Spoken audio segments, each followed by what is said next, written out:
Hi, I'm Bilal Butt. This is number 0742, the Stuff File program with Peter Anthony Holder, and it comes to you right now. The following program is brought to you in living color. Now, it's time for an eclectic mix of interviews and some of the oddest news stories you'll ever hear. It's the Stuff File program with Peter Anthony Holder.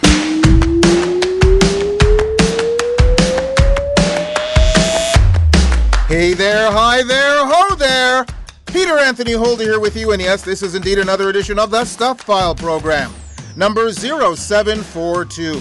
And coming up on this edition of the Stuff File program, Canadian sci-fi legend Robert J. Sawyer is back with his 25th novel now out called The Downloaded. But what's unique about it is, for the first 6 months of its release, it only is out as an audiobook via Audible. How did this innovation come about? Audible, like Netflix, got its start distributing product produced by other people, and only later realized, I think, that the real money, of course, is in producing original content.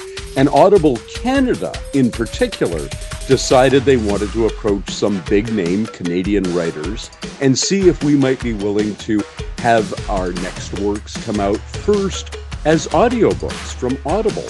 And I was very intrigued. It's that time of year when we change our clocks again, but why do we keep doing this? Professor Sheldon H. Jacobson has a compromise on how we can stop. The reality is we are now living in such a different world where time has changed. We work remotely in many cases. We work with people who are in different time zones. What does time even mean? So why not completely eliminate the short-term chaos that is imposed on us twice a year and simply do away with it and split the difference? 30 minutes split between the two would satisfy everybody's needs. Science writer Andrew Fazekas, the night sky guy, is back to talk about the use of AI in space exploration. AI can really benefit humanity and maybe answering one of the most fundamental questions that is out there is, are we alone in the universe? And it holds a lot of hope in space missions of sniffing out basically the chemistry of life. Some of the scientists are actually considering AI as maybe being what they're saying, quote, the holy grail of astrobiology and really being the key component in a mission that is designed to search for life on other worlds. And there's lots and lots of Stuff File news and, of course, an idiot of the day. The guest slater. The person who told you this was show number 0742 was Bilal Butt, the afternoon host of Montreal's CHOM 97.7 FM, The Spirit of Rock. He's also into voiceovers, event hosting, music production, and so much more. You can find out all that information on his website. Thank you very much, Bilal, for doing the guest slate on this edition of the Stuff File program, a show that is listener-supported, fan-funded radio that depends on you for our success. Join us at patreon.com to help make this show an even bigger and better radio experience. Well, let's get right to the stuff.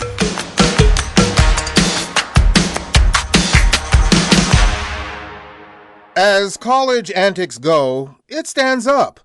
On October 25th, someone wearing a giant penis costume was escorted out of the stands at a football game between Sam Houston State University and the University of Texas at El Paso. A school spokesperson said the prankster was given the opportunity to take the costume off or leave the stadium. Sam Houston was winning the game until the phallic fan was removed. They lost 37-34. So, the team went flaccid when the giant penis left. Well, that's a metaphor for something. Still with costumes, an unnamed teacher at Mesa High School in Arizona is on paid administrative leave and under investigation after he dressed up in devil horns and waved a pitchfork over students' heads on October the 25th. Student Nathaniel Hamlet, who reported the incident to his dad, said the teacher said, "Hail Satan," as he waved the pitchfork. Hamlet, who was insulted by the costume, went on to say some people thought it was funny, some people didn't like it. For his part, the teacher said he was dressing up for Spirit Week at the school and was part of a dynamic duo with the teacher next door who dressed as an angel. Participating in spirit weeks like this is a way for me to engage with my students and bring fun to my classroom, he said.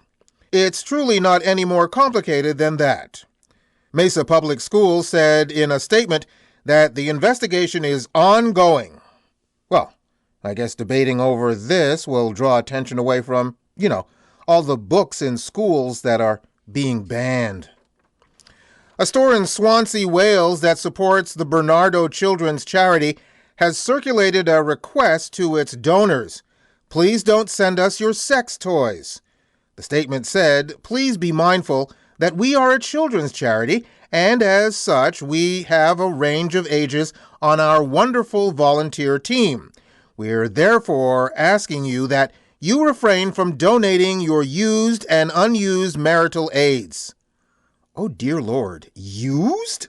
The branch has CCTV so that these items can be traced back to the owners. In other words, we know who you are. On its website, Bernardo lists items that can be donated to its shops, such as clothes, shoes, jewelry, and books. It is not the first time charity shops have reported receiving unusual donations. A shop in Aberdare previously reported receiving a prosthetic leg with the shoe still attached, while the British Red Cross said it had received used sex toys, stuffed family pets, and false teeth. Yikes. I think some people have confused charity with recycling, and I'm still trying to wrap my head around the thought process of some people who say, gee, now that I'm finished with this sex toy, how about I send it to a children's charity? Anyway, here's our last story before we get to our first guest. Here on this edition of the Stuff File program, 37-year-old Joshua Dillon went on a drug-fueled rampage early on October 29th, forcing his way into 2 homes in Rush Township, Pennsylvania. Dillon told homeowners he had been shot and was in danger. After barging in at the last house, he threw a television to the ground, dumped a CD rack, threw a lamp, broke the handle off a cast iron skillet, and rubbed frozen meat on his chest. Dillon had allegedly consumed a quarter ounce of hallucinogenic mushrooms and now faces felony charges of burglary and criminal trespassing. Okay, but let's backtrack a second here, because I think we've just buried the lead here. I don't care what type of drugs you're on. How the heck do you break the handle off a cast iron skillet? Only people in the Justice League should be able to break the handle off a cast iron skillet. That's far from normal. Anyway, let's get to our first guest here in this edition of the Stuff File program, shall we? Legendary Canadian science fiction writer Robert J. Sawyer is releasing his 25th novel in a unique way. The book is called The Downloaded, and that's what you can also do with the novel, because in a 6-month exclusive window, it is being released as an audiobook on Audible, and it's free to anyone who has an Audible account. Robert joins us via Zoom from Toronto. Hi, Robert. Hi, Peter. How are you? Just tickety-boo. Thanks for being on the program with us. So, this is a unique way to release a book.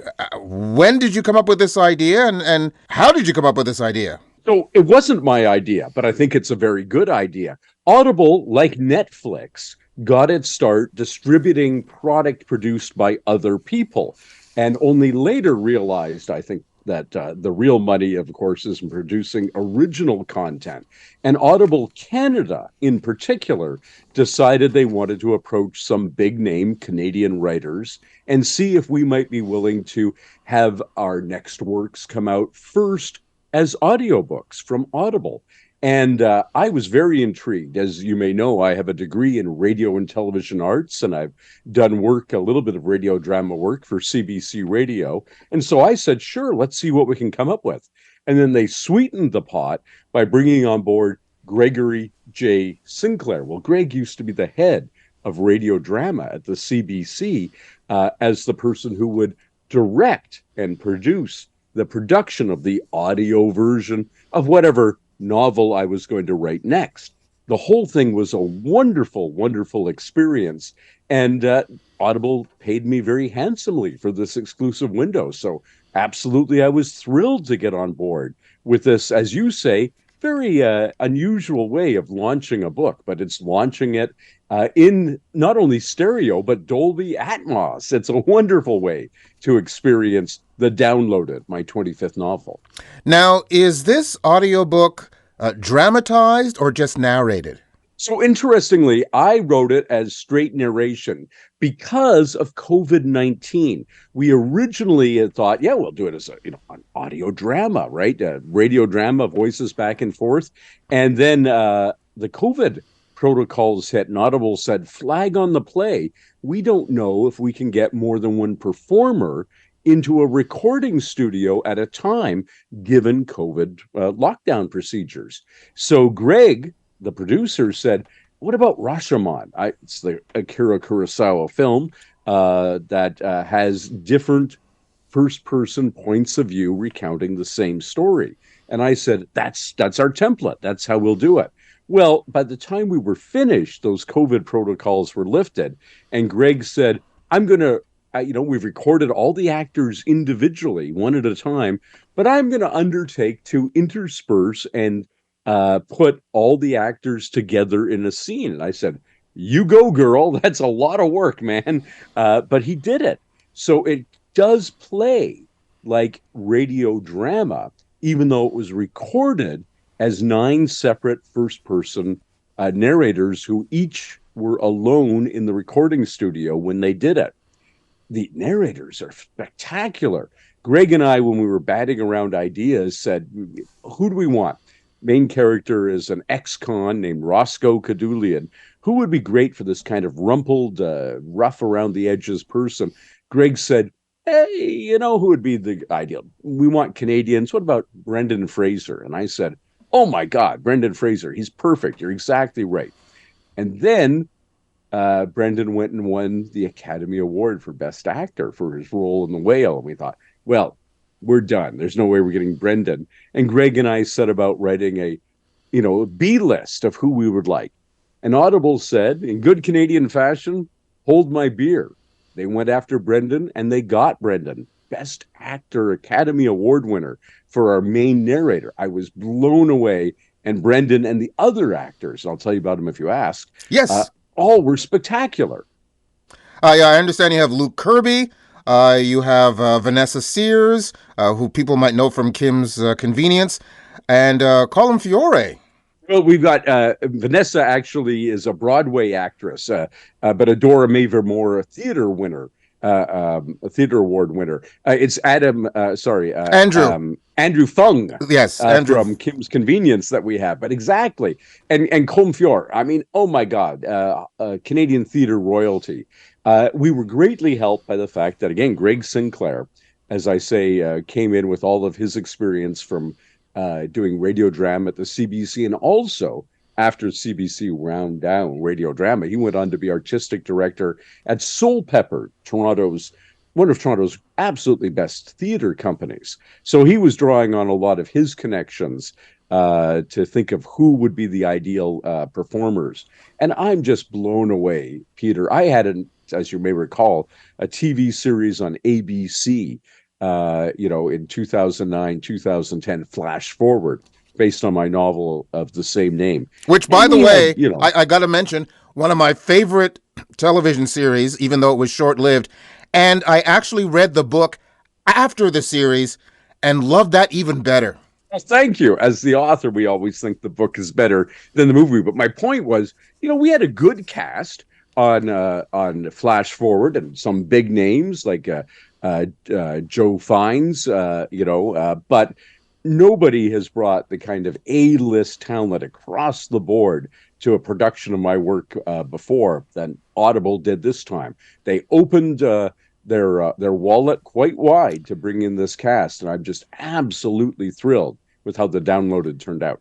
Well, it's interesting because Audible, you can download a free copy if you have an Audible account.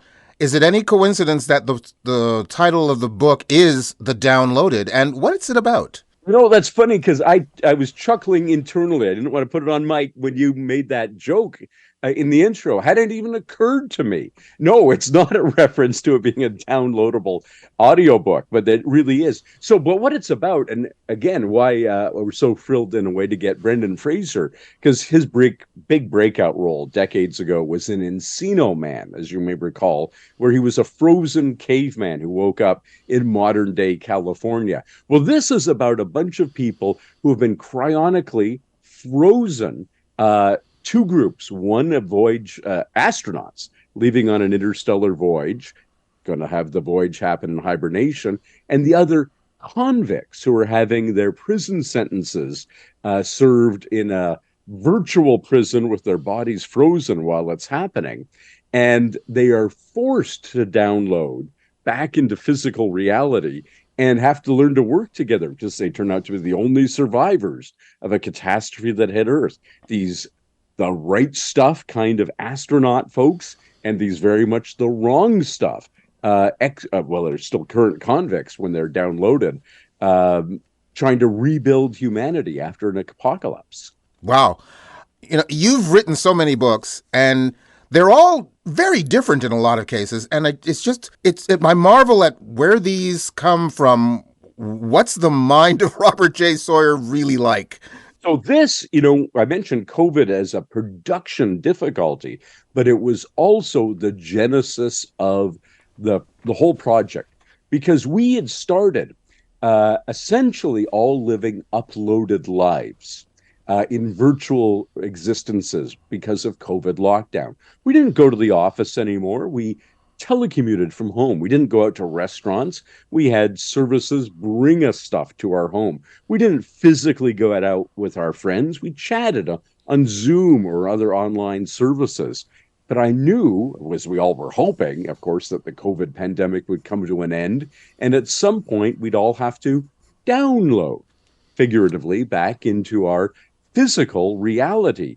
And how would we deal with flesh and blood humanity again after a period of time when we've been isolated from other people? So, like most good science fiction, The Downloaded is a metaphoric treatment of a very real world phenomenon.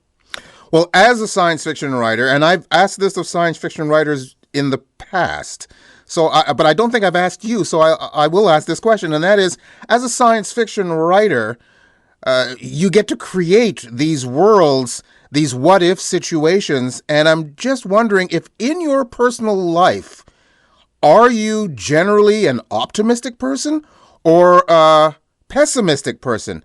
Because a lot of science fiction is dystopian. It's a great question. Yeah. It's funny because Audible categorized, and they didn't ask me, it's just if you look, post-apocalyptic fiction, which of course is a downbeat genre. I am an optimist. And despite the fact that there's been a catastrophe that has killed most of humanity as the backstory of The Downloaded, it is an uplifting work. I am kind of in a minority amongst science fiction writers these days because it is so much easier to imagine the world getting worse. Every day we read these horrific headlines about war and terrorism and famine and so forth. But I am an optimist, Peter. I think tomorrow will be better than today, and the day after tomorrow will be better than tomorrow. And The Downloaded, really, despite, of course, some dark moments in it, as one has to have in drama, is an ultimately uplifting piece because I'm an upbeat guy, and I do think humanity's best days lie ahead of us. The Downloaded is now available in a 6-month exclusive window as an audiobook on Audible, and it's free to anyone who has an Audible account. Now, what about those who love the old-fashioned, Dead Tree version? When will that come out, and will that be any different? So I'm listening to The Downloaded right now myself. I was in China when the final edit was done. I was guest of honor at the World Science Fiction Convention in China this year.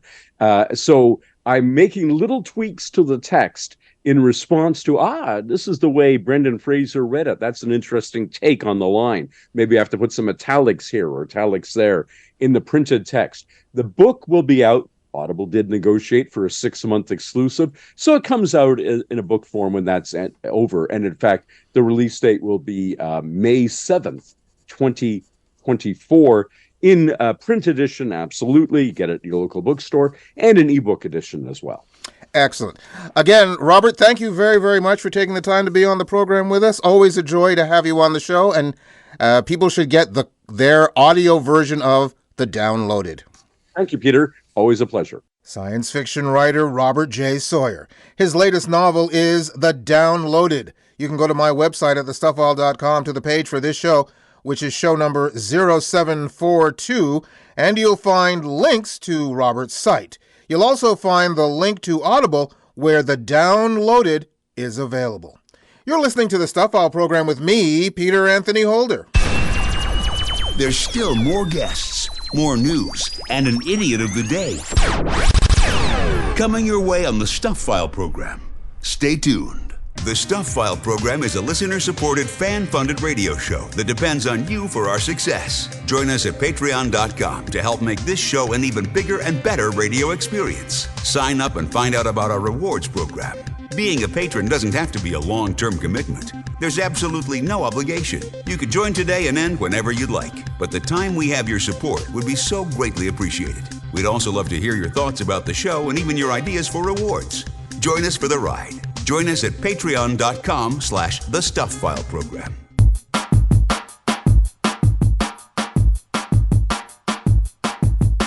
You're listening to the Stuff File program. It's the choice of 4 out of 5 dentists. The 5th dentist also listens, but that's just because he follows the crowd. Here's Peter Anthony Holder. And still to come in the program, we will talk about daylight saving time, and also Andrew Fazekas, the night sky guy, will be along to talk about Mars and artificial intelligence.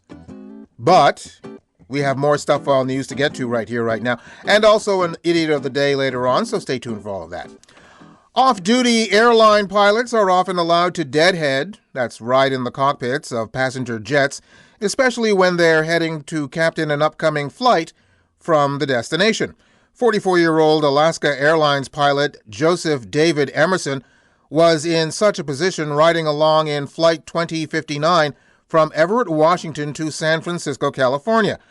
The on-duty pilots say that while at 31,000 feet, Emerson told them, "I'm not okay," jumped up and tried to activate a fire suppression system that would cut off fuel to the engines. The pilots were able to stop that and got Emerson off the flight deck. He walked to the back of the plane, sat down, and told a flight attendant, "You need to cuff me right now or it's going to be bad." Luckily, he was restrained in flex cuffs while the plane made an emergency landing in Portland, Oregon. Emerson explained to investigators that he hadn't slept in 40 hours after experimenting with psychedelic mushrooms. He was charged with 83 counts of attempted murder, 1 each for every passenger and crew member on board, and several other crimes. Police note Emerson also told them that he was trying to wake up and didn't feel like this was real. Oh, you can bet things for him are extremely real now. You can also bet that he's not catching his next flight as a pilot, either immediately or anytime soon. And still with planes, a woman was arrested after allegedly walking onto the tarmac to catch a QantasLink flight taking off from Canberra Airport in Australia, headed to Adelaide. The bizarre incident, which happened at Canberra Airport, was caught on video in a clip shared on social media. Said Simon Hales, "She's trying to yell at the pilot. She's trying to get his attention and jumping up. It was bizarre."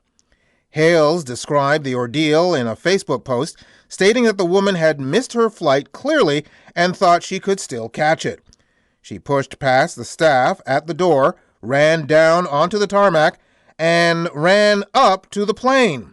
Luckily, the pilot was warned or spotted her and killed the engines. She was arrested by the Australian Federal Police. Flights at the airport were delayed for just 10 minutes before returning to scheduled service. It was later reported by the media, by the way, that the woman did not have a booking for the flight. Well, For anybody who knows the old Qantas jingle, this woman is clearly out of mind, out of pocket, or out of pouch. The spirit of Australia, the flying kangaroo. 23-year-old Thomas Muse has been arrested after allegedly holding up a CVS pharmacy in Orlando, Florida, with a note threatening to shoot over several bottles of prescription drugs. Muse was charged with, among other things, trafficking, possession of new drugs without a prescription, trafficking in amphetamines, and robbery with a deadly weapon or mask. Pharmacy employees told police Muse handed them a threatening note indicating that he had a gun and would shoot them if they didn't cooperate. Muse then wrote a list of prescription drugs he wanted the pharmacist to put in a bag for him. It included the likes of oxycodone, hydrocodone, Xanax, Adderall, and Viagra. Muse mentioned he wanted all bottles of the aforementioned drugs in the note. Police arrived on the scene as Muse was walking out of the store. Officers chased him on foot, and he was ultimately taken into custody. He was still holding the stolen narcotics and his written note at the time of his arrest. Muse also admitted to police that he traveled from Jacksonville to Orlando to carry out the plan. Police also said he confessed to a similar robbery in Central Florida. So, he's done this before, stealing the likes of Viagra. Clearly, he's a hardened criminal. And finally, in this section of Stuff File News, before we get to our next guest here in this edition of the Stuff File program with me, Peter Anthony Holder, officials in Melbourne, Australia, raided a home on October the 31st where they found a meth lab, boxes of gemstones, and so many Legos that they needed a truck to haul them away. The pirates ruled the waves until a maniac showed up. Lego Maniac! Police found 1,130 boxes of the plastic blocks valued at more than $200,000 and arrested a 36-year-old man and a 32-year-old woman. Only the Lego Maniac knew what night would bring. Said Detective Inspector Anthony Vella, this is the first time our detectives have seized a Lego collection. Well, you know, drugs are often sold in bricks, and these two seem to be blockheads, so it stands to reason. He's a Lego maniac! Anyway, let's get to our next guest here in this edition of the Stuff File program, shall we? This past weekend, we did the biannual dance of resetting our clocks. We are now on standard time. But why are we still doing that? It's a question we put to Sheldon H. Jacobson, who proposes a simple compromise between daylight saving and standard time. Sheldon is a professor of computer science at the University of Illinois at Urbana-Champaign, and he joins us via Zoom from Illinois. Hi, Sheldon. Hello there, Peter.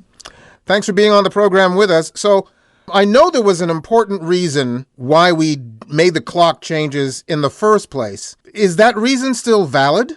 Well, the original thinking was that by changing the clocks and trying to align when people are most active with sunlight, you would reduce energy. This was first proposed over 200 years ago by Benjamin Franklin, and it was implemented during World War I and World War II, and then it was made law, in fact, in 1966 in the United States. And since then, there have been squawking, there have been minute changes, incremental improvements, but at the end of the day, it still comes down to twice a year we are changing the clock, although there really isn't any good reason to do it anymore. And there are some states and a few provinces that don't change at all. That's right. In fact, Hawaii, which is an isolated island very far west of the United States continental part of the country, does not change. And Arizona is just a stalwart and said, we're not going to change. And they fluctuate between mountain time and the West Coast Pacific time. So as a result, in the United States, most states have adopted, and most of the provinces, in fact, have adopted to it as well. The challenge, of course, is it really necessary anymore? And based on what I've looked at in the data, there are certain risks in doing it in terms of elevated risks for automobile accidents after the change, as well as heart attacks and cardiovascular events. Although it's small and it's for a very short time, the reality is we are now living in such a different world where time has changed. We work remotely in many cases. We work with people who are in different time zones. What does time even mean? So why not completely eliminate the short-term chaos that is imposed on us twice a year and simply do away with it and split the difference? 30 minutes split between the two would satisfy everybody's needs. Well, and I wanted to get to that. Your theory of doing just 30 minutes. I want to get to that in a second, but why is it that since this seems to be problematic, at least more problems than beneficial, why is it no one can seem to agree to sticking to one time? The challenge is that there are some people who are in the camp that we want daylight savings time. The others are in the camp that we want standard time. From a medical point of view, standard time is preferred because it seems to be better in sync with our circadian rhythms. On the other hand, if you look at what the United States has been doing over the last over 50 years, they've been incrementally adding more time to daylight savings time and less to standard time. So clearly the politicians are more inclined to go with daylight savings time, even though the medical personnel suggest that the risks are better in line or lower when you go with standard time. Okay, so how did you come up with the compromise, and do you think it will work? Well, the compromise simply splits the difference, which means that each camp will be unhappy. And my view is that anytime you have a compromise, everybody should be unhappy. And that exactly is what it does. At the same time, it's reasonable and sensible to simply split the difference, give half hour on each side.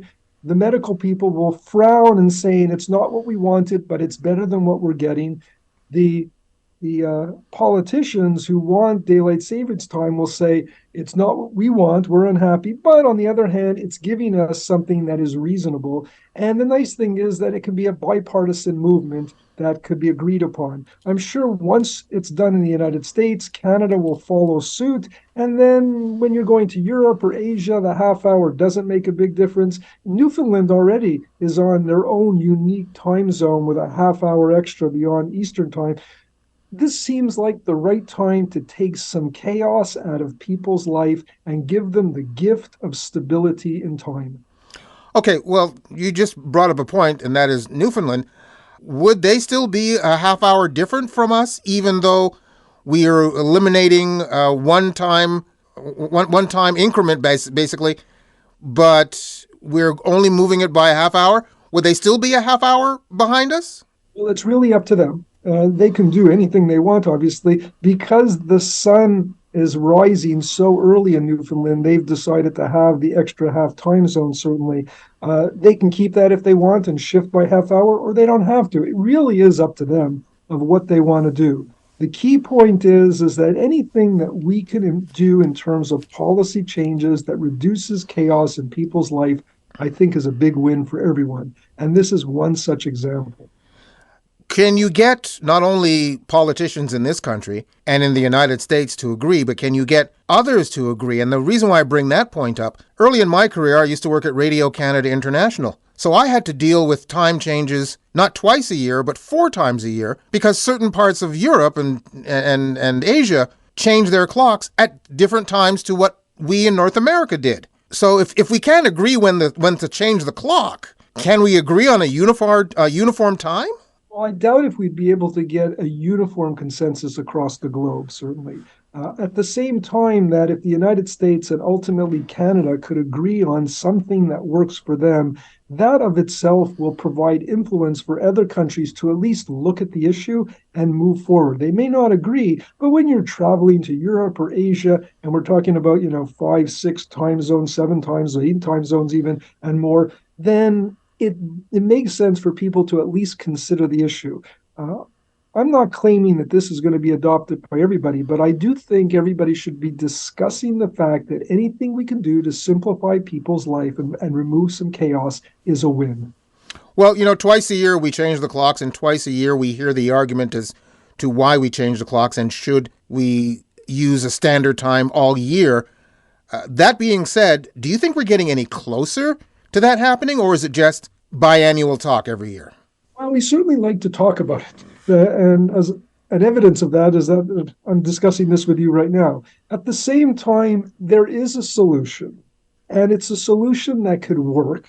And like I said, whenever you have compromise, both sides are going to be unhappy. And that would be exactly what would happen in this case. But after 2 or 3 years, people will forget about it and we'll be back to a new steady state, a new stability, which people will adapt to. And I think at the end of the day, be happier with.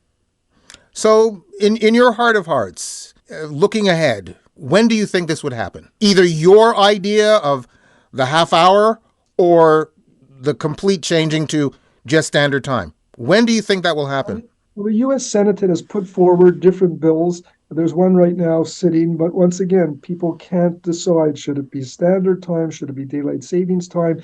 It will require some action, some political action, and some will to put it forward. It's not a high priority item, obviously, because we have so many things going on in the United States, and Canada has their own share of issues, certainly, that it's not going to percolate to the top unless there's a quiet time that people want to discuss it. The other thing is, this is a win for both parties because it's an easy compromise that people could agree upon and get behind. No matter what you do, anytime you propose change, there will be naysayers, there will be people who will resist it. But that's the nature of the human condition. We all resist change. But once we adapt to it, we discover that sometimes change could be good for us.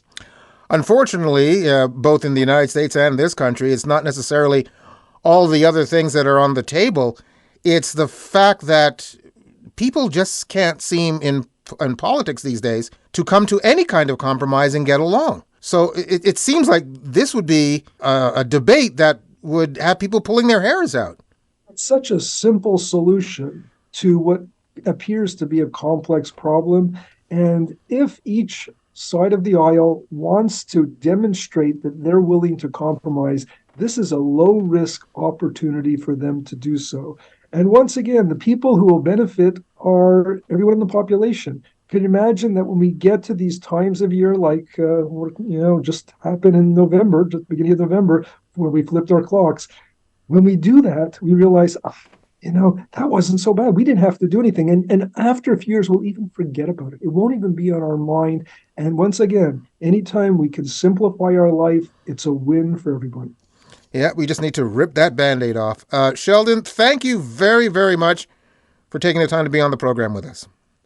Well, thank you for having me. It's great to be with you. Sheldon H. Jacobson, a professor of computer science at the University of Illinois at Urbana-Champaign. You can go to my website at thestufffile.com to the page for this show, which is show number 0742, and you'll find the links to Sheldon's page on the university website.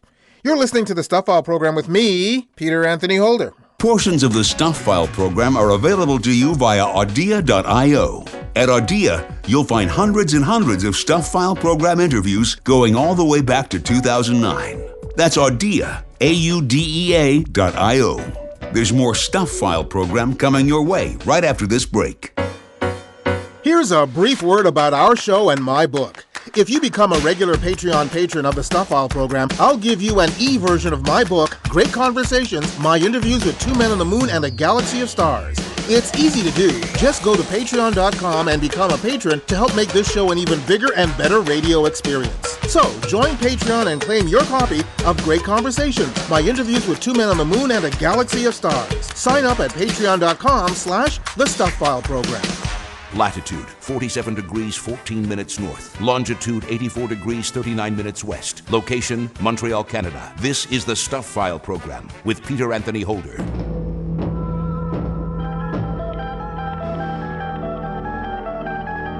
Now, the Stuff File presents Andrew Fazekas, the Night Sky Guy.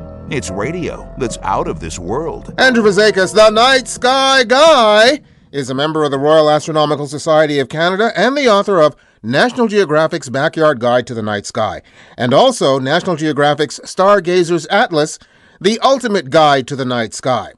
And Andrew, there's so much fear in the media about AI, but here's a great story about artificial intelligence. Scientists are hoping to use it to greatly improve the search for life on Mars. Yeah, I think this is a fantastic case study of where AI can really benefit humanity and maybe answering one of the most fundamental questions that is out there is, are we alone in the universe? And what scientists, this is a new paper that was basically published just in the last couple of weeks.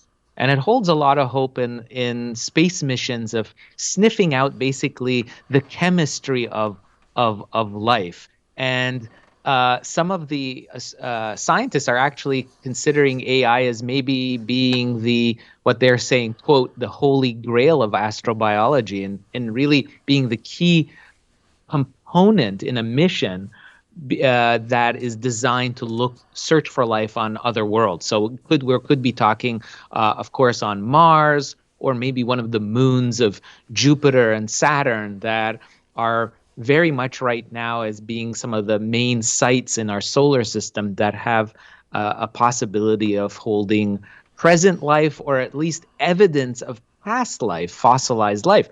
And using AI technology means that these kind of machines can literally sniff out the presence of life, even in fossilized life is what they're looking for. So they're basically looking at organic molecules, the basic building blocks of life, of showing those key processes of biological kind of processes that have happened and have left their mark in soil samples, in basically rock samples that a lander or a rover might come into contact with. And what's really neat is that they've tested this in the lab of doing basically biological molecules, biomolecules like amino acids, and abiotic molecules that are created just simply by regular chemical processes. And in the lab, basically artificial intelligence was able to determine by 90% accuracy the samples that were biotic in nature, basically originating from life. So this holds great promise in identifying even fossilized life, things like shells or teeth or bones, and even hair samples can be determined in things that maybe humans would never be able to determine.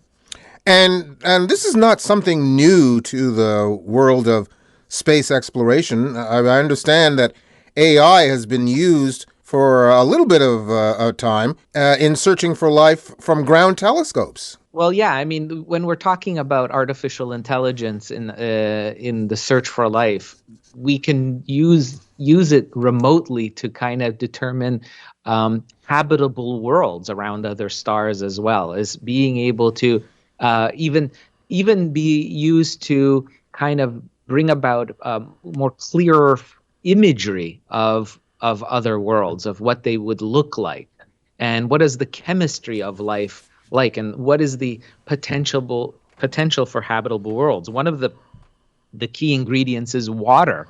And new telescopes that we have, like the James Webb Space Telescope, has that keen capability of seeing the fingerprints of water and other key ingredients of life, and indicators like different kinds of gaseous compounds, like chlorophyll, for instance, oxygen, things like their carbon dioxide. We have that capability with our telescopes, but if we kind of look at it through the lens of AI and use that power of AI, we will be able to kind of tease out those locations in the cosmos that have the largest chances for holding, evidence of life. So, but with this newest thing that we're talking about now in the news is that we could apply this technology on site with landers and rovers that are basically sniffing and touching and tasting rocks and soil samples around them to see, in fact, if there is concrete evidence of life in our solar system. Yes, and as I said in the introduction, there are people who have, a certain amount of fear about AI, and I don't know if that's something to necessarily fear, and especially in science. This is not Star Trek 1 V'ger. Exactly. And this is where we hold that power in our hands of being able to create technology that can do good and really answer some fundamental questions, scientific questions for us, and and things that have really perplexed cultures worldwide for thousands of years of actually being able to determine if there's life. Now, I think we still have ways to go before we can incorporate this technology on other worlds, but we'll be able to test things, fossilized, potentially things. There are places on our world, on Earth, where there is controversial evidence of life, evidence of bacterial life, but it's not clear cut for us. We can't really say for sure if it was bacterial life that existed billions of years ago on Earth. Pushing back the time of when the first life evolved on our planet. But AI could have the potential to solve that riddle finally. So they'll be applying this technology here on our planet, definitely as a case study to see if it's really working. And you mentioned the idea of exploring Mars a little more. And it's not only Mars. I understand there are scientists that are also eyeing the moons of Mars. Exactly. This is really interesting. This latest information is coming out of Japan, in that they have a new spacecraft that they're working to launch later next year in 2024. And they're going to be focusing not on the red planet itself, but the two moons that are orbiting them, and specifically one of them where they'll even land. So there's, Mars has these two moons called Phobos and Deimos. They're kind of shaped like potatoes. They each of them stretch, a few dozen kilometers across. And there's a mystery surrounding the origin stories of these moons. We're not sure if they were formed with out of the planet itself, the Mars, or were they captured asteroids, ancient asteroids that just happened to wander close to the red planet at one point, and then captured by its gravity pull into orbit. And so Japan is looking to launch a mission called Martian Moons Exploration, or MMX for short.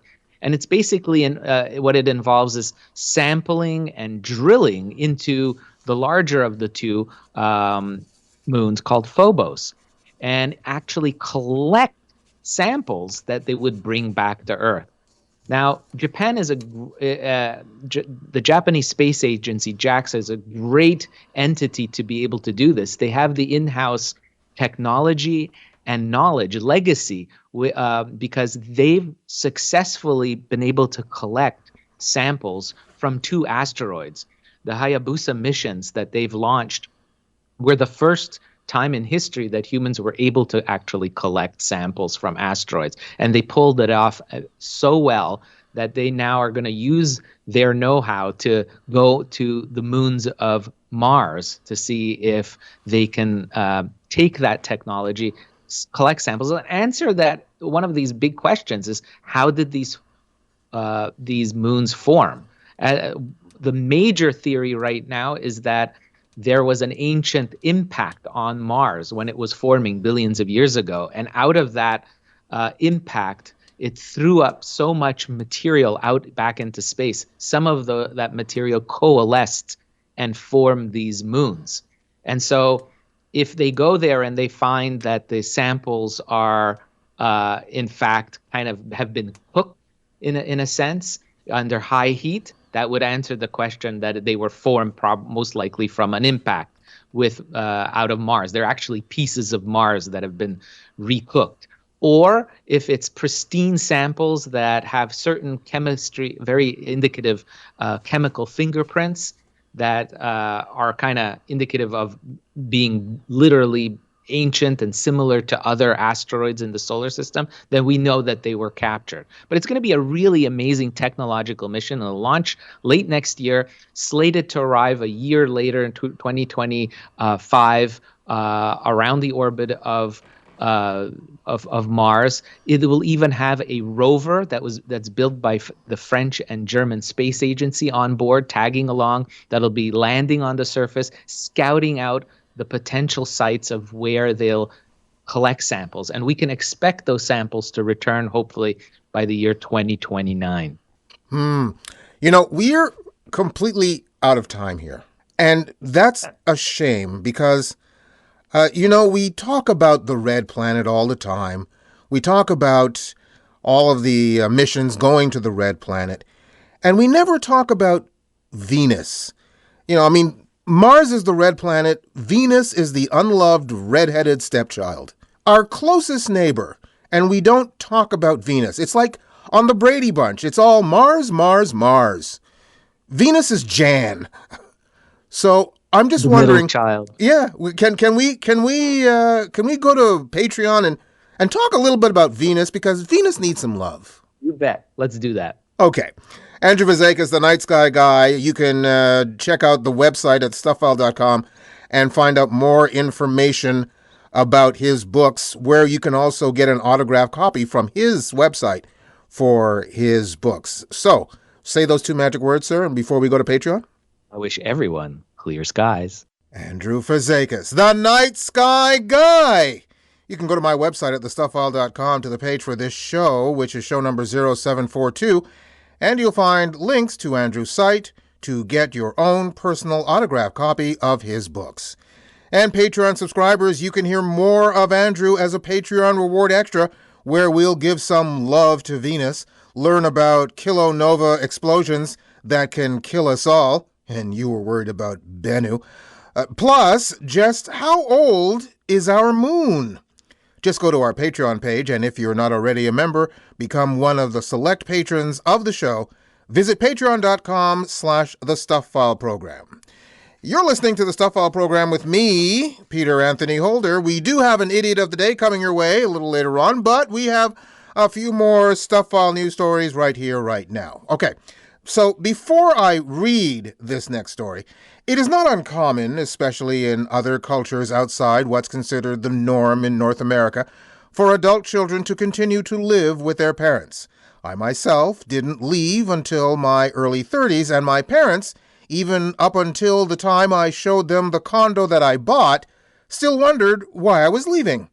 And I know many people from other ethnic groups outside of my own with similar stories, or stories where they've never moved. But there's an exception to most of these happy cases, and that's this story. A 75-year-old woman in Pavia, Italy, had to get the courts involved to get her two sons, aged 42 and 40, out of her house.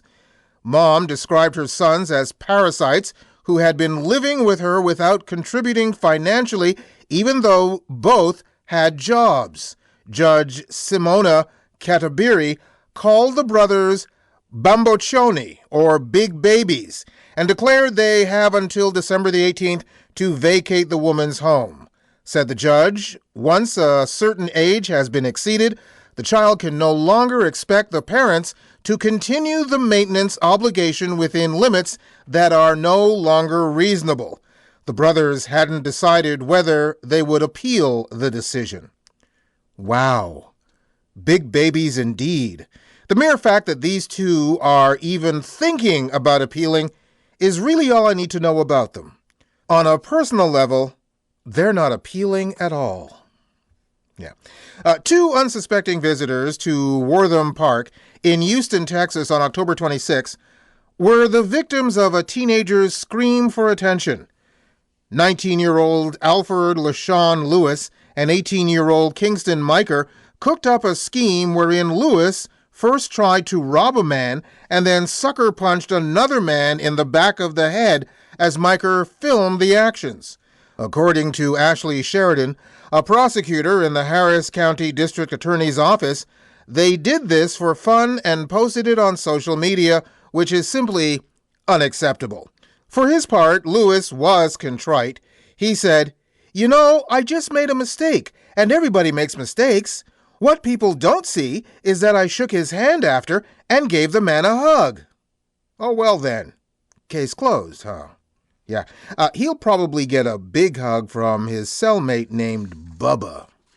Also, it was just last week where we had a story about a fake FBI officer. In fact, it was the Idiot of the Day. Well, there seems to be a rash of these things, although in this case, the perp didn't reach the lofty rank of idiot. Police in both College Station and Bryan, Texas, received multiple reports of a man claiming to be a special agent with the FBI and demanding free stuff. The most recent location was a Smoothie King in College Station, and officers got there in time to confront 50-year-old Dustin Rhodes. And by the way, people named Dustin are usually called Dusty for short, which means this guy is actually named Dusty Rhodes. Anyway, they also found the vehicle Rhodes was driving and was reported as stolen. He had illegal drugs on him and was definitely not an FBI agent. He was arrested on numerous charges and held on a $9,000 bond. Well, it looks like Dustin Rhodes has come to a dead end. He'll have to detour to prison. Now, as I said, he didn't make it to the lofty position of Idiot of the Day, but this next person does. Because, boys and girls, it's time now for the Idiot of the Day. And now it's time for the strange things adults do. The Stuff File presents the Idiot of the Day. A Lyft driver in North Miami was carjacked. She was dropping her passenger off outside of a community center on October 19th. Surveillance video shows the passenger, who is dressed in all black, seen getting out of the back seat and driving off. The driver said the passenger punched her, grabbed her from the back seat, pulled her out of the car, and then left in the car. She was able to give police the passenger information from the rideshare app. Yes, he used his own account. This information was the key to tracking down 19-year-old Jeremiah Charles. A subpoena was issued to Lyft, which then gave police the information they needed as they received the record showing the phone number and account used belongs to the defendant. Police arrested Charles at his home. The victim positively identified the defendant in a lineup, and police did find the victim's car a block from Charles's home. When questioned by police, Charles denied any involvement. He is facing charges of robbery and carjacking. Now, why? Oh, why? If you're a passenger in a rideshare vehicle and you're using your own account with your name, home, and destination on record, and you pull off said carjacking in a parking lot resplendent with copious amounts of surveillance cameras, do you think that you're going to get away with it? One reason, and one reason only. You're an idiot! Gee, I'm only a kid, but even I know you're an idiot. And that's it for this edition of the Stuff File program, number 0742. Hope you enjoyed it. The website is thestufffile.com, and once again, Stuff is spelled S-T-U-P-H, where you'll find information and links on all of our guests by going to the weekly Stuff File page. Just look for the corresponding program number, and once again, that's 0742. Email me at peter@thestufffile.com. You can also find me on Facebook, X, Spoutable, Post, and Blue Sky as PA Holder. Check us out on patreon.com, where you can become a patron of the program. Hope to see you back here for our next show on the air, online, or as a download.